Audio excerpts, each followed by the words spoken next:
안녕하세요, 매니저입니다. We are Horizon! Ano daw? Yan. Ito naman ang Horizon. Kasama si MJ Marfori. Yes. Siya rin yung kasama dun sa huli natin pinanood. Oo, yung kanina. Yung sa Yung 1PH. 1PH. Ayan. Ngayon naman ata mag-isa siya dito. Let's go! Pareho na nga, isang venue lang yung pinag-interviewhan sa kanila. Yung CNN, yung doon pinanood natin kanina. Oo, Tapos parang yung take turns lang sila. Oo. Let's Go! Okay. Yes. Let's go. Let's greet. Oh, sorry. Okay. Let's greet. 하나, 둘, 셋. 안녕하세요. We are Horizon. Yeah. We're back. Finally, yeah. Walang mic si MJ. Oo nga. Oh, we miss you so. Wow. It's been crazy. Sobrang daming nangyari sa loob ng 3 buwan. Actually, I think 4. Almost 4. Almost 4 months. 3 to 4. Yeah, something like that. But yeah, it felt like forever. But now we're back here and medyo parang grabe no, ang bilis ng panahon din. Sobrang busy nyo kasi. Hindi ko kasi pag Ganun marami yun eh. kang ginagawa. Ang bilis lang nun. Parang hindi mo namamalayan na, ay 4 na buwan na pala yung dumaan, ganun. Parang hindi lang naman halata na mabilis yung araw kapag nakanganga ka lang araw-araw, ganun. Tapos nakatingin ka lang sa relo mo. Abangan mo yung seconds. Tok, tok, Tik, tik, tik, tik, tik. Pag ganun, matagal ang oras. Pero pag busy ka, mabilis. yung nangyari. Kasi di ba, I'm sure in that 3 months, Sabi natin. grabe yung siksik ninyo. Antayin na lang natin sagot nila. Yung training ninyo. Opo, kasi syempre sa 3 buwan po yun na Hindi ko marinig. na-promote po namin yung album namin. We got to record for it. We got to train our dance and vocals. So marami po talagang nangyari sa 3 buwan na yun. And also the training is super hard. And we Kasi mga 12 hours din. yeah, 12 hours. And the vocal. Pambira tong Vinci na to. Bigla kasing binigay yung mic eh. Huwag mo kasing gugulatin, Vinci. Wala namang balak. Nakikinig lang siyang Wala ganun. namang balak sumagot si Kyler. Binigay bigla yung mic eh.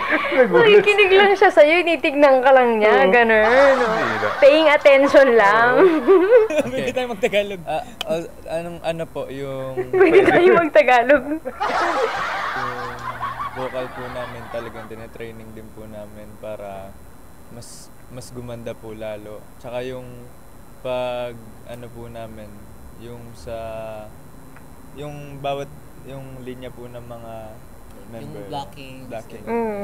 So, Polishing pa. what you mean to say, yung mga pinag-aralan nyo pa dito at training ninyo bago Yeah. kayo naging Horizon?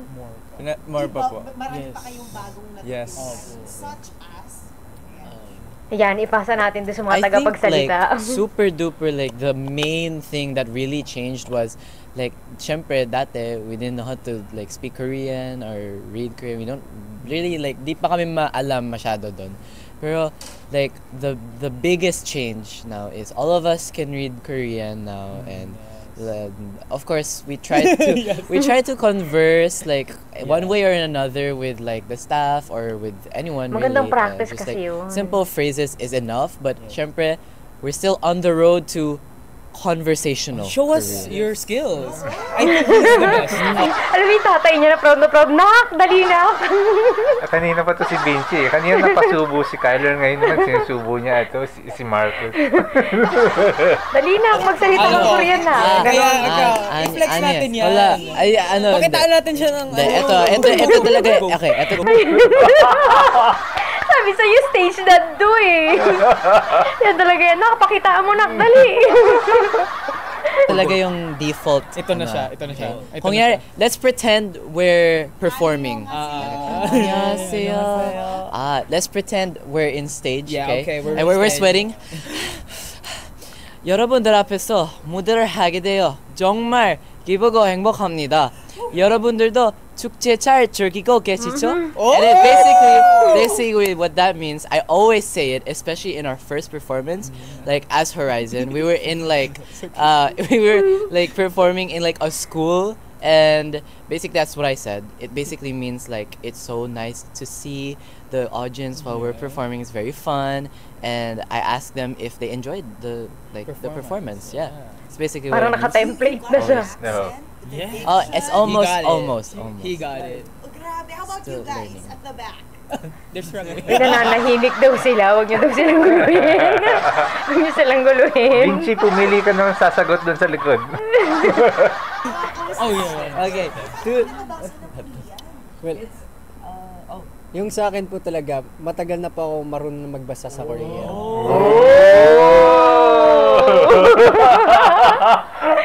Taray. Hindi kasi 'di ba sabi naman nila, madali lang kasing matutunan magbasa ng Korean. Ang mahirap talaga pag may grammar na, ganyan, yung structure talaga. Sa amin. Pero, yung problem ko lang po, yung pronunciation ko po. Kasi yun nga po, from sa summer po. And then, matigas. Pag, Kasi yung dila natin, yes. di ba? Like, lalo na po pag mga vowels, mahirap po pronounce. And then, Kahit Ganun saan naman dito talaga. sa Pilipinas, vowels po ganun. nila, iba't iba po yung pronunciation. So, yun po yung hard po para sa akin. Mahirap talaga kasi may mga middle na mga vowels sila. Eh. Wala naman tayong middle na mga vowels dito. Eh. Blown away yung mga horizon eh.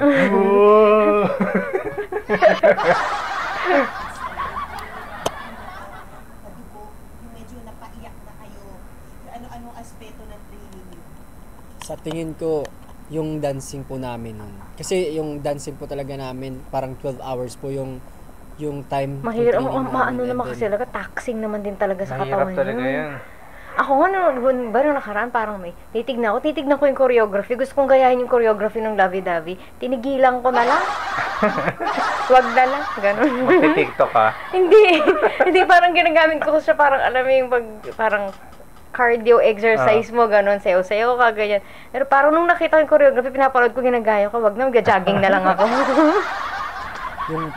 yung tipong pagod na talaga yung katawan mo, tapos kailangan mo pang gawin kasi para sa mga tao, para sa mga anchors na sumusupport. Ay, sigat. We'll do our best. Di ba after music show, mag-practice pa tayo? Yun po. After music show po, tapos babalik po kaming company. Uy, dali bulungan mo din yun. Nasa likod mo, meron pa si Kim, si Jeremy. Bulong-bulungan mo ganun, parang tas tapat nyo lang din yung mic, ganyan. Ipasa mo lang bigla na gano'n. Oo. Magti-training po kami for our vocals, and dance, and also language. Syempre. Speaking Pasahan mo yan. Yan. Sinasabi niya na, alam mo na ikaw na yung susunod na itatanong dyan. Sabi nila, paki-idol ka. Gusto ko yung interview na ganyan, talagang pinapasa yung mic. Gusto ko yan. Hindi naman po. Paano ba yun? Oh wait, actually po, ako po yung nag-choreo dun sa solo song ko, sa dance break po. Ate mo, sana may fan cam. Oy, mga Horizoner, gumawa kayo ng fan cam. Sana may fan cam, mapanood ba lang natin yan? Lalo na si Horizon PH. Tapos ngayon, kinikindat-kindat mo si Horizon PH. Basta wag lang malabo. Grabe ka sa kanya. Naipa-perform ko po sa concert and doon nyo lang po talaga, first time nyo po makita yun. And yun sa K-pop na galawan po, minonitor ko po talaga yung sayaw ng K-pop kasi alam ko po na iba po talaga yung galaw nila. So, minonitor ko po talaga ng maigi para magaya ko. And konti-konti ko pong ina-apply sa sarili ko. And I think ngayon parang ina-apply ko pa rin po.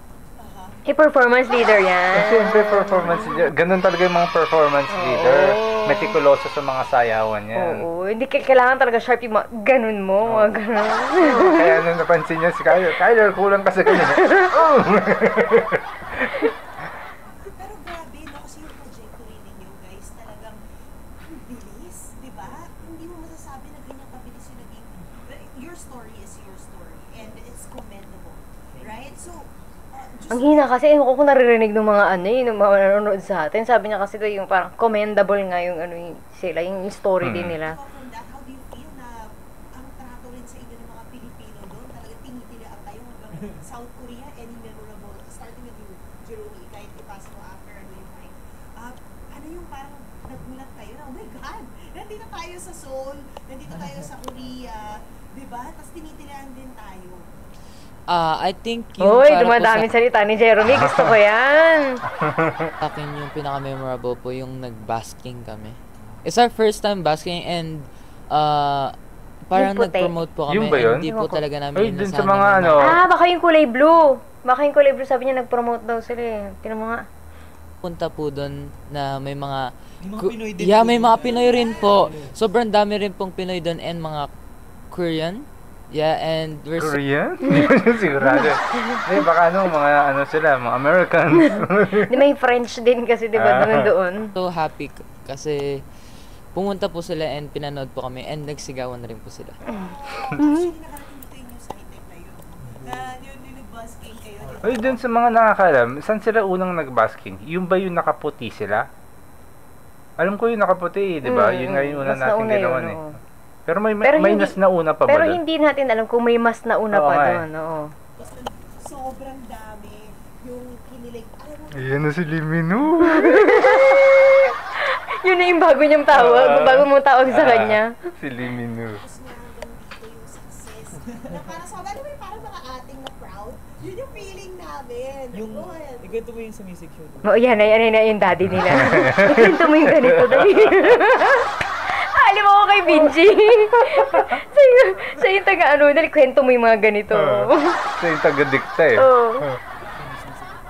Opo, yung nakagulat talaga. Kasi siya yung madalas na mabilis makaalala eh. Bilis ng isip niya na kasi sila diba parang pag binasahan mo ng mic parang naghahang eh. Dahil siya agad nakakaisip, sige pasa yung mic sa kanila. Total Tagalog yan, kaya niya yan. na nung music show namin, yung debut song, kahit yung cameraman po pumalakpak at yung mga director po, pinuri po kami na, wow, ang galing nyo naman at mukha daw kaming Koreano. Kamukha mo nga si Limino eh. Ay, sisi! Of course, with the glories comes the challenges. Ano yung pinaka na-challenge kayo pagdating sa sa stardom na nakabit mo? Diba? Yung parang Ayoko rin ni Razer.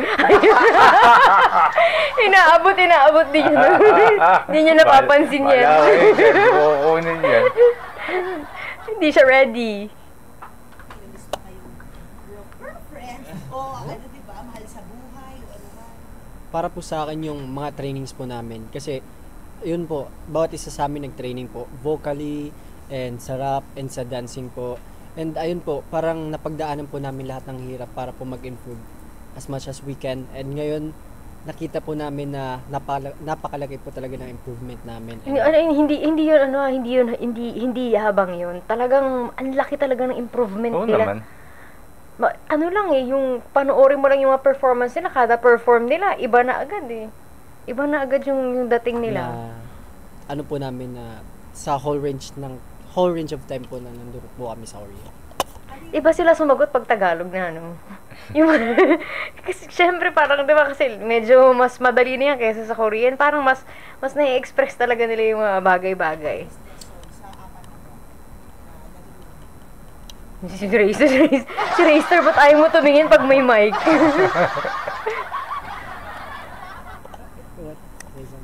Ako, yung time sa Korea. Kasi bawal malate. Dapat kung bawal malate kahit isang minuto. Mahigpit at talaga sila sa oras. Hmm. Mahigpit talaga. Kung may mga bansa na hindi ka pwedeng dumating on time. May mga ganong bansa eh. Nasa kultura nila na hindi ka pwedeng dumating on time kasi parang ang rude mo. Ganun. Pero sa kanila kailangan talagang on time. Time is gold talaga. Oo, na. May Pinoy time ba? Okay. Gusto na time late. Kasi kahit 1 minute. Ay, pasa. Kasi kahit po 1 minute late, considered late na po doon. And most of the time, lagi kaming mga 1 minute, 2 minute, 3 minute late. Pero in fairness ngayon, Yeah. I think medyo early na tayo. Yeah. But I think it improved kasi nung nasa Pilipinas kami, mga 30 minutes kaming late lagi. At least, diba? Malaking, alam mo yun, napakalaking improvement na Yan talaga, yan ang nagagawa ng Korean training. Oo. Gusto ko na din tuloy mag-train sa Korea. Para hindi tayo malate sa live stream, no? Secret. At least sa Korea, 1 minute lang. Kahit pa paano. At ngayon, maaga na kayo. Yes, maaga na gumising. Maaga gumising. Oo. Pero ngayon, parang ano to, no? Yung structure ng career ninyo, the trajectory is so fast. I was telling you a Yes, while thank you ago. so much. What do you want to do next with Horizon? Well, we just Sana may want mic din kasi siya para naririnig natin. Ang hirap eh. to keep the Filipinos proud. Because alam namin na we're representing Filipinos all over the world, and especially yung mga young dreamers natin dito sa Pinas na gusto ding makapag-perform at such big stages. Gusto namin mataguyo din kasi malaking opportunity talaga yung nabigay sa amin ng mundo.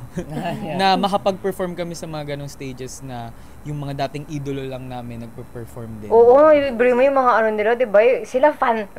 Fan ka ni Jungkook. Tapos dumating yung time na nandoon ka sa same stage kung saan siya nagpe-perform. Imagine ka-level mo na si Jungkook. Kyler, iba ka na ngayon. Tapos nakatitig na lang siyang ganun, ba ganun. may starstruck pa din eh. Sabi ko, kasi hindi nyo elbow to elbow ang mga Pilipino. Sabi mo na nga global, buong mundo ang oportunidad na to. Opo. How do you feel like, what's the edge of horizon sa mga global stars at K-idols na nakakasabayan nyo na?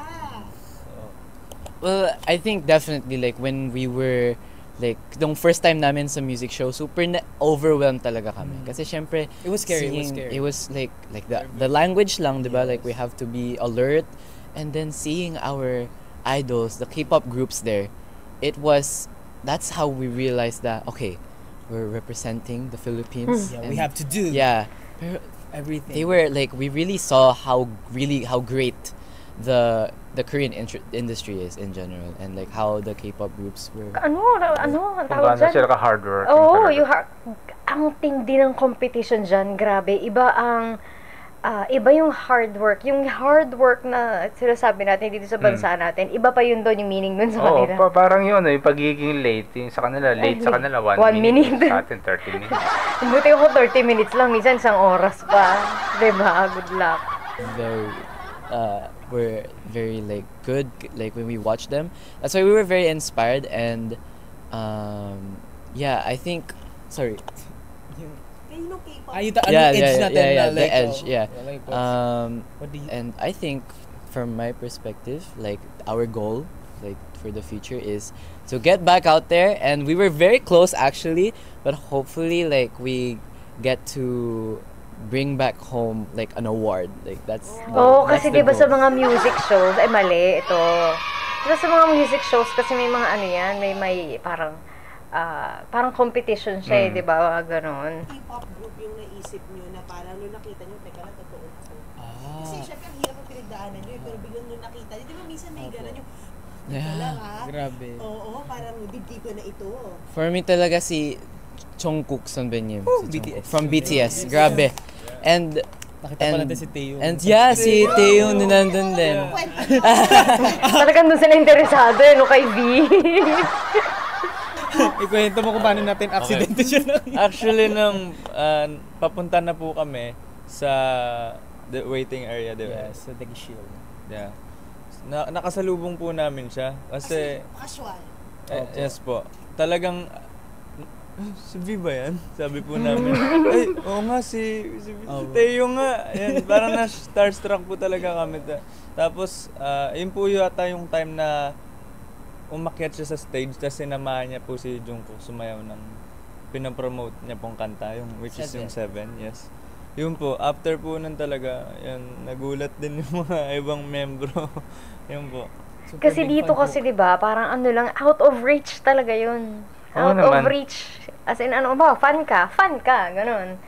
Pero Eh, kapag halimbawa kasi nandun ka na rin sa industry na yun, you guys are in the same building, performing sa same stage.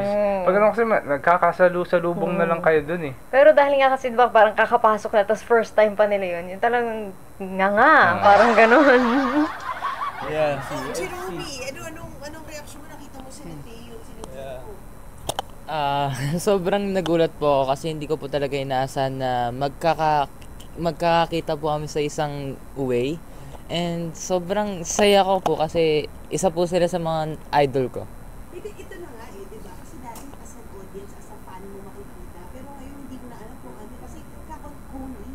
Wow! Ano daw? Hello?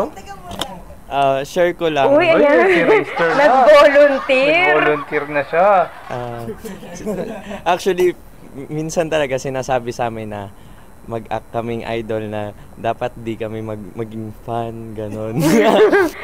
Kasi, oo nga naman, kasi nga magkatrabaho eh. Oo. Parang di pa kita Oo. excited. Kaya parang sa isip namin, doon kami sumisigaw. Kung casual lang, kunyari Oo. tingin-tingin lang, ganun. Tapos iniipit yung kasama sa ganito.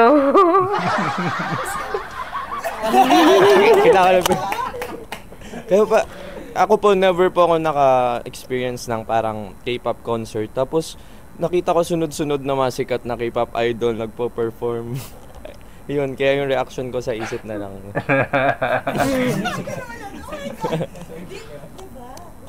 Ako po nung nakita ko po si Jungkook Sunbinim at saka si V po. Nung sa Digital na po, yung standby area na po namin sa room. Kinukurot ko na po yung mga makeup artists. Lahat po, kinukurot ko na po. Kasi like, lahat po ng, siguro, unang kilala ko lang, ay, yung, in-stand ko lang talaga, ay Big Bang at saka BTS po. Big Bang. Yun, yung mukha talaga ni V ay parang anghel at yung mukha naman ni Jungkook Sunbinim, sobrang charm talaga. Hindi siya yung talent. Parang kayo. Oh! Diba? Why not? Diba? And more. Right? So imagine nyo guys, yan na kayo. Diba? Parang May mic siya, pero ba't parang wala? Baka hindi nila alam na hindi nagre-record. Oo, Meron pala siyang mic. ang sumasagap ng tunog niya, yung kabilang microphone. Ala. it's the next thing that's gonna happen. What do you wanna tell the dreamers out there? Yan yung mga moment na na yung parang tayo, gumagawa ka ng video, tapos biglang, wala, naka-off ang ating mic. Nakakaloka. Sa akin, never stop dreaming and hard work lang palagi. Kasi, Yeah. syempre, kami nung nasa Dreammaker pa po kami and pinatawag kaming Dream Chaser, everyday sumasalang kami sa mga challenges and hardship and kailangan talaga ng patience and hard work para makamit mo yung gusto mo sa buhay. And then, pag nandun ka na, always be grateful. Ay, very good. Tama yan. Good job yan. Galing ng Winston na yan. Thank you po. So, Ay, wala na. Ready na ba kayo? wala na. Tapos Wala na. Ang bilis. Akala ko may isa pang tanong. Kasi nga Tapos na. Nakatingin sa camera si Jeremy. Hi, Jeremy. Ayan. Uy, ang ganda rin ng interview nila na to. Mas maganda to sana kung medyo malakas yung tunog ng nagiging interview. Hindi pa, ito pa yung nahuli natin, no? Di ba ito yung unang-una nating nakita na interview? Oo. Kasi ngayon lang kami nagkaroon ng time eh. Oo nga eh. Eh, Yan. ayun, pasensya na. So, hanggang dito ang ating reaction sa interview ni MJ sa Hori 7 On. Don't forget to LSS for like, share, and subscribe. Ingat kayo lahat. Bye-bye.